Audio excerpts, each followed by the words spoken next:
จากเหตุการณ์ผู้พามนเมืองปากท่าแขวงบ่อแก้วที่มีกลุ่มคนบ่หวังดีร้อนโจมตีค่ายทหารจุดที่ผู้พามนส่งผลเฮ็ดให้มีทหารเสียชีวิต3คนแล้วก็ได้รับบาดเจ็บอีกจำนวนหนึ่งเป็นข่าวโด่งดังในทั่วสังคมออนไลน์โดยเฉพาะแม้นมีบางกลุ่มข่าวที่ได้ประโคมข่าวว่าทหารลาว ขัดผลประโยชน์กันกับทางทหารว่าแรงเนื่องจากว่าได้มีการจับกลุ่มผู้กระทำผิดที่ขนยาเสพติดผ่านทางแขวงบ่อแก้วซึ่งนำส่งผลเฮ็ดให้ได้มีการเอาคืนหรือว่าได้มีการแก้แค้นคืนได้ยิงทหารเสียชีวิตแต่ว่าผู้ที่ยิงนั้นแม่นเป็นว่าแดงนี่ถือว่าหลายช่องข่าวที่เอาไปลงประโคมข่าว ในอีกด้านหนึ่งที่ค่อยที่จะพยายามมีการร่วมมือกันโดยเฉพาะแม้ทางเจ้าหน้าที่ทางการลาวและไทยนี่ได้มีการร่วมมือกันอย่างจริงจังเปิดใจใส่กันสังเกตเห็นได้ถึงตอนช่วงที่ยังคงวุ่นวายอยู่ตามชายแดนบนจุดเกิดเหตุเพิ่นเองก็ได้ลงไปให้ข้อมูลและก็ร่วมมือกันเพื่อแก้ไข ส่วนว่าผู้ลงข่าวประโคมข่าวเพื่อหวังยอดวิวก็ยังคงสืบต่อประโคมข่าว โดยที่บ่คำนึงถึงมิตรภาพที่สนิทแน่นและก็การร่วมมือกันระหว่าง2ฝากฝั่งลาวและไทยไทยลาวนี่มาเบิ่งข่าวๆนี้กองประชุมคณะกรรมการร่วมมือรักษาความสงบเรียบร้อยตามชายแดนทั่วไปลาวไทยสมัยวิสามัญครั้งที่ 1ประจำปี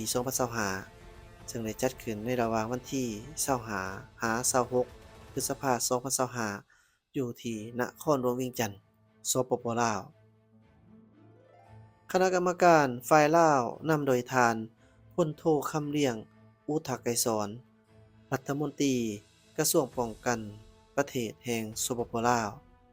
ประธานคณะกรรมการร่วมมือรักษาความสงบเรียบร้อยตามชายแดนทั่วไปลาวไทย ฝ่ายไทยนำโดยทานภูมิธรรมเวชยชัยรองนายกรัฐมนตรีรัฐมนตรีกระทรวงป้องกันประเทศแห่งราชอาณาจักรไทยประธานคณะกรรมการร่วมมือรักษาความสงบเรียบร้อยตามชายแดนทั่วไปไทยลาวมีคณะกรรมการทั้งสองฝ่ายได้เข้าร่วม วงประชุมคณะกรรมการร่วมมือรักษาความสงบเรียบร้อยตามชายแดนทั่วไปลาวไทยแม้นจะได้พบปะกันเป็นปีละครั้งโดยผลัดเปลี่ยนกันเป็นเจ้าภาพเนื่องจากมีสถานการณ์ที่เกิดขึ้นรีบด่วนอยู่ตามบริเวณชายแดนลาวไทยสองฝ่ายจึงเห็นดีจัดกองประชุมสมัยวิสามัญขึ้นเพื่อปรึกษาหารือแลกเปลี่ยนความคิดเห็น สอบหาวิธีการมาตรการแก้ไขสภาพการที่เกิดขึ้นในปัจจุบันและต่อหน้าร่วมกันสองฝ่ายได้ปรึกษาหารือและเห็นดีเป็นเอกภาพปฏิบัติตามข้อตกลงว่าด้วยการร่วมมือทั้งด้านความมั่นคงบริเวณชายแดนลาวไทยในวันที่2ธันวาคม2023โดยบ่อนุญาตให้บุคคลกลุ่มคนที่เป็นภัยต่อความมั่นคงลาวไทย มาใส่พื้นที่ภายใต้ขอบเขตอธิปไตยของตนเคลื่อนไหวเพื่อโจมตีและทำลายอีกฝ่ายหนึ่ง หากมีบุคคลกลุ่มคนที่เป็นภัยต่อความมั่นคงลาวไทยมาเคลื่อนไหวหรือตั้งถิ่นฐานอยู่ในพื้นที่ของฝ่ายใดฝ่ายหนึ่งแม้นให้ฝ่ายนั้นแก้ไขโดยไวบนพื้นฐานหลักการภายใต้ขอบกฎหมายของแต่ละฝ่ายและกฎหมายระหว่างประเทศกองประชุมสนับสนุนทั้งสองฝ่ายต้องพร้อมกันสกัดกั้นและแจ้งให้บุคคลหรือนิติบุคคลในการออกข่าวปลอมข่าวบิดเบือนความจริงเฮ็ดให้พลเมืองของสองประเทศเข้าใจผิดซึ่งจะส่งผลกระทบต่อสายพัวพันลาวไทยและการรักษาความสงบเรียบร้อยความมั่นคงของสองประเทศ พร้อมทั้งให้มีการเพิ่มทวีการออกข่าวเกี่ยวกับการเคลื่อนไหวของกลไกการร่วมมือ รักษาความสงบเรียบร้อยกลไกการร่วมมือในการแก้ไขปัญหายาเสพติดตามชายแดนลาวไทยและกลไกการร่วมมือลาวไทยอื่นๆทั้งในระดับสูงศูนย์กลางและท้องถิ่นให้เป็นปกติของประชุมสนับสนุนให้ทั้งสองฝ่ายปฏิบัติตามบทบันทึกกองประชุมคณะกรรมาธิการร่วมว่าด้วยการร่วมมือลาวไทยครั้งที่22โดยให้มีการลาดตระเวนร่วมกันในพื้นที่ชายแดนทางบกและทางน้ำซึ่งเริ่มจากพื้นที่ที่ทั้งสองฝ่ายมีความพร้อมและเห็นดีร่วมกันเพื่อเฮ็ดให้การแก้ไขปัญหาการกระทำผิดกฎหมายตามบริเวณชายแดนมีประสิทธิภาพหลายขึ้นกองประชุมเห็นดีให้ทั้งสองฝ่ายเพิ่มการแลกเปลี่ยนข้อมูลข่าวสาร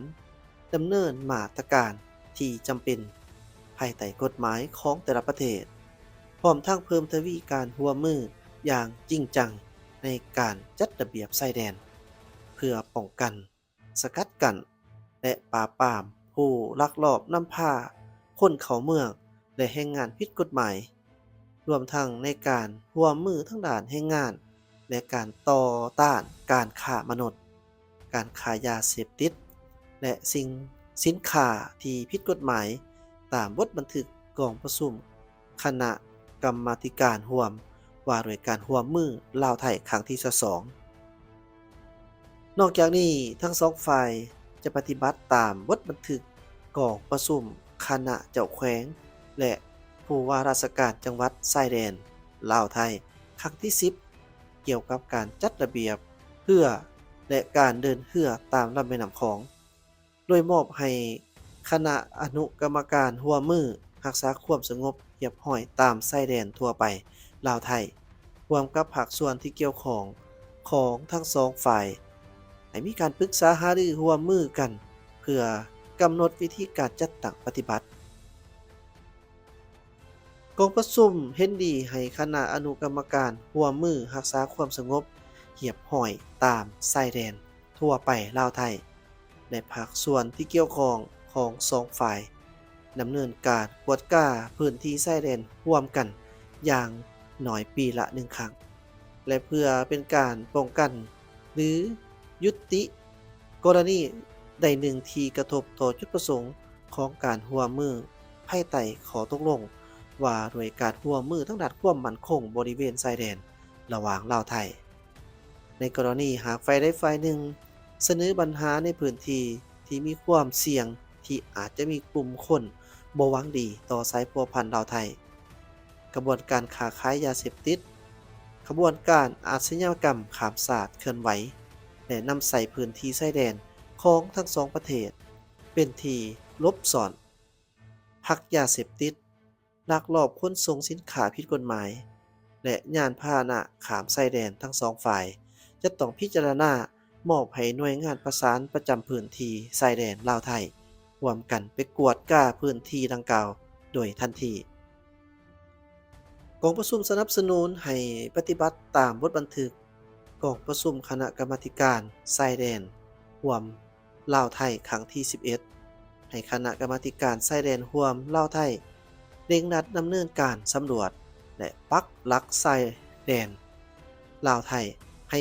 มีผลสำเร็จและเห็นดีให้ภาคส่วนที่เกี่ยวข้องจัดตั้งปฏิบัติตามแผนดำเนินงานในการเพิ่มทวีการร่วมมือแก้ไขปัญหายาเสพติดตามชายแดนลาวไทยตามบทบันทึกกองประชุมคณะกรรมการร่วมมือรักษาความสงบเรียบร้อยตามชายแดนทั่วไปลาวไทยครั้งที่29มอบให้คณะปฏิบัติงานเพื่อแก้ไขปัญหายาเสพติดตามชายแดนลาวไทยกองประชุมเห็นดีให้คณะอนุกรรมการร่วมมือรักษาความสงบเรียบร้อยตามชายแดนทั่วไปลาวไทยคณะกรรมการร่วมมือรักษาความสงบเรียบร้อยตามชายแดนระดับแขวงจังหวัดกองบัญชาการทหารแขวงของสปป.ลาวกับกองกำลังป้องกันชายแดนของราชอาณาจักรไทยรวมทั้งหน่วยงานประสานงานชายแดนประจำพื้นที่และหน่วยงานที่เกี่ยวข้องของทั้งสองฝ่ายมีการปรับปรุง และแลกเปลี่ยนบัญชีรายชื่อผู้ประสานงานพร้อมระบบติดต่อสื่อสารที่มีอยู่ในปัจจุบัน และกรณีฝ่ายใดฝ่ายหนึ่ง